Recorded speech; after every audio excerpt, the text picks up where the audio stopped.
Vanakkam, Namaskaram, Namaste, Salam, Sobona, and salutations. So here's a bail update on the governor's siblings.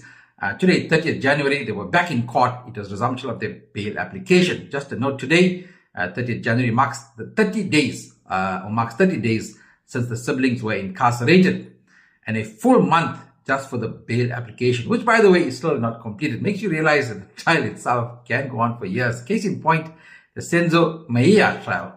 Senzo was murdered in 2014.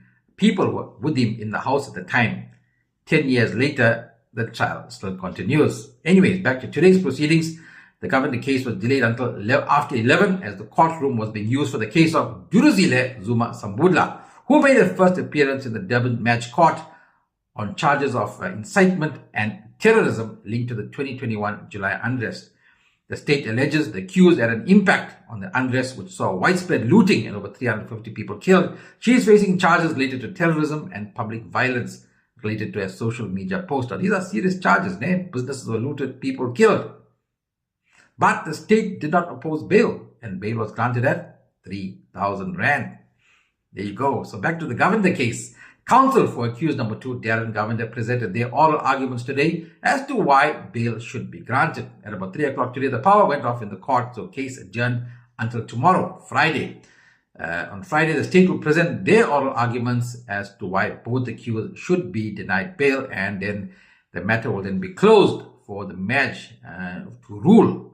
But with so much of information presented before the match, I can't see him really having a ruling made tomorrow, Friday. I think it will be adjourned until next week. In a TikTok video today, I offered my personal opinion on the bail application.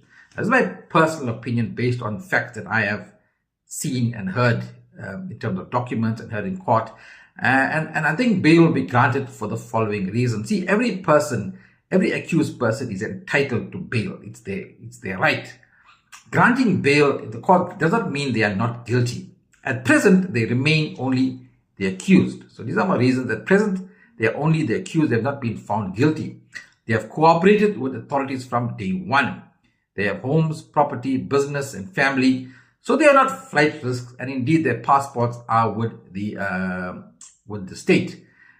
Their exceptional circumstances in terms of the bail application, Schedule 6 bail application, the exceptional circumstances is as follows: that their business employs more than 3,000 people, has more than 8,000 clients, and if their business were to suffer due to the incarceration, could have a disastrous effect on all the families, associated businesses, their clients, their employees, and ultimately the economy will suffer. That is a fact, right? This is what the court will have to consider and apply its mind when deciding on bail. Now, to be clear, and for the West Ham cakes out there, I'm not campaigning for the governor's siblings to be granted bail. I'm just presenting the facts before you. You may consider them guilty, but in the eyes of the law, they remain the accused. They will remain the accused until they are either found guilty by a court of law or acquitted of these charges. It's all up to how the magistrate interprets what's placed before him. The magistrate could well see that the siblings be a threat to the witnesses and deny bail. But to be honest, I see that as unlikely. But all will be revealed. My prediction may be blown out the water. The magistrate denies bail. I've just had the courage to come out and tell you what I feel. I could be entirely wrong. We will all know by early next week, Monday or Tuesday next week, we will know the outcome of the bail application. This feature proudly brought to you by the 1860 NIC Congress.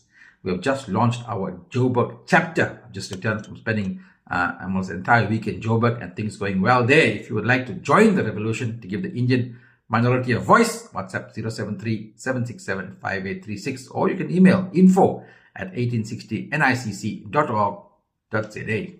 Tell her what you must, tell her what you crave, but don't tell her flop, don't tell her with the masala.